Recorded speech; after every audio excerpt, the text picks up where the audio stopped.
E aí, pessoas, beleza? Já tô na sequência do vídeo anterior, já vou gravar um vídeo novo aqui já pra vocês. E agora, eu queria falar um pouquinho sobre o que aconteceu ali em Israel, né? Hoje é dia 19, já passaram-se 12 dias do dia do acontecido. Foi bem no dia do meu aniversário, né? Esse ataque bárbaro que aconteceu. E aí, eu não gravei antes porque, assim, eu não quero surfar a onda do. A ideia do canal aqui não é surfar a onda, não é. É a gente bater papo, a gente trocar ideia, a gente agregar na comunidade, né? Preparador sobrevivencialista, tá? Nesse sentido. E aí, assisti bastante gente comentando, pessoas do mundo do tiro esportivo, pessoal sobrevivencialistas, né? Que eu acompanho, falando sobre isso e alguns pontos me chamou a atenção, né?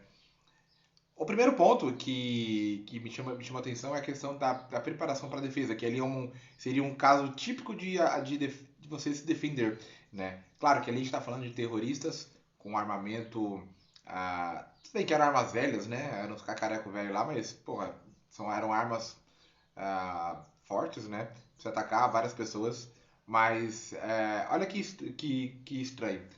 Nos casos que a comunidade lá, os kibbutz, tinha armamento, conseguiram se defender. Né? Tem o caso da menina lá que acho que todo mundo já viu, né? Que ela conseguiu, junto com o grupo dela, ali, eliminar 25, né? Terroristas. É, escutei um outro caso também, aí escutei essa história, não sei se é verdade, mas também que o pai foi buscar o filho e matou também mais alguns ali no caminho, né?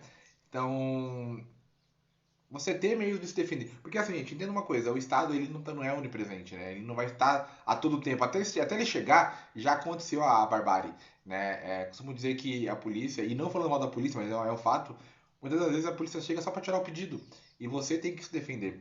E aí eu pergunto, você aí em casa, nós aqui brasileiros, né? Nós, você aí, eu aqui, qual que é o nosso plano de defesa em caso se. Eu não digo nem do ataque terrorista, mas qualquer outro ataque, gente. Pô, a gente tem aqui hoje organizações criminosas que são fortíssimas, tanto quanto, né? Ou até mesmo algum louco que surta e quer entrar na tua casa. Como é que você faz para se defender? Né? Então, a gente está falando de Israel, que é um estado que tem uma inteligência muito forte, né? A inteligência deles lá, a inteligência que eu falo é da polícia, tá? Tem o meio de inteligência muito forte, não conseguiram prever, né? E aí alguns pontos, né? Tipo, que veio nisso. Essa guerra, muitas pessoas estão falando que vai escalar. Eu acredito bem que vai escalar, infelizmente, né? E a gente aqui, como é que a gente está preparado para isso? O Brasil vai entrar nessa guerra? Não sei. Eu até conversei com a minha esposa que meu medo aqui porque na minha opinião, tá, gente, eu não tem como ficar neutro nessa situação. No caso da Rússia, dá até pra, né, dá, beleza. Tipo, também não concordo também eu acho que deveria tomar um lado. Mas beleza. Nesse caso não dá pra não dá para não ter um lado, entendeu? Não dá pra, na verdade, querer ficar neutro. Não tem como ficar neutro. O problema é o lado que o nosso país pode tomar, né? Porque até então, acho que todo mundo já percebeu qual é a opinião do nosso governo hoje, né? Então, e aí? Como é que você está preparado para lidar com isso? Então, é importante essa questão. A gente, como preparador, como sobrevivencialista, a gente tem que estar sempre pensando em como defender a nossa família, como a gente se defender mesmo, né? Como a gente se defender. Em caso de guerra, o que a gente pode fazer, né? O que se dá para fazer. Qual que é o seu plano, se caso você precisar fugir, para onde você vai. Então tudo isso me veio de pensamento, né? Mais forte. A gente sabia. Tem coisas que a gente. Assim, gente, uma coisa que é bem forte, a gente sabe o que tem que fazer. A gente sabe algumas coisas a gente empurra a barriga, né? Tipo, não, depois eu vejo isso aqui, tá distante, não é tão importante, né?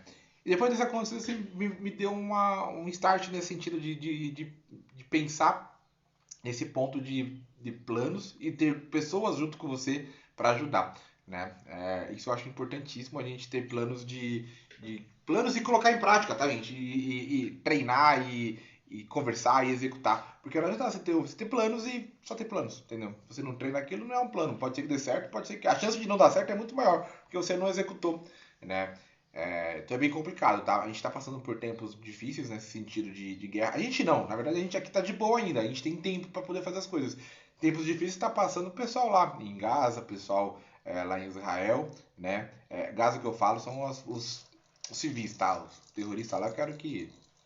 Bom, não posso falar aqui o que eu quero, mas é, a gente tem tempo de fazer alguma coisa, tá? E fazer pela gente, tá? Porque, sendo bem sincero, não vou pra guerra pelo nosso país, na moral, velho. Tipo, com esse governo que tá aí, acho que nem com nenhum governo, na verdade, porque governo nenhum tá se importando com a gente, né? A gente tem que se importar nós com nós mesmos, com a nossa família, com nossos filhos, nossa esposa, né? Nossa família no geral, tá? Então, pensem nisso, vocês que são preparadores, aqui o nosso público aqui, acho que a maioria não tem curiosos, a gente não tem muitos seguidores também, tá? A ideia aqui é essa mesmo, não se crescer bem, se não crescer amém também, a ideia é que a gente vai ter um papo com pessoas que vão agregar, fortalecer e crescer junto com a gente ali nesse sentido, tá? Eu tava conversando a gente tem um grupo aqui na cidade com pessoas com pensamentos próximos, né? E a gente estava começando a debater sobre essa questão de protocolos de evasão, né? Criar pelo menos uns 3 protocolos de evasão, 3 lugares que a gente possa sair, protocolo de defesa, dependendo da situação, tá? Então tenha isso, eu sei que é difícil a questão de amizade, ter grupos, clãs, né? Que nem ficou forte o nome aí por causa do SV, mas eu sei que é difícil, mas, pô, às vezes as pessoas não tão próximas, mas um pouquinho mais próximas, começa a conversar, começa a alinhar direitinho isso, e não ficar só no grupinho no WhatsApp, tá? Mas beleza, pessoal. O que eu queria falar aqui um pouquinho era sobre isso. Se cuidem, tá, gente? Se cuidem que o negócio tá ficando complicado. Até mais.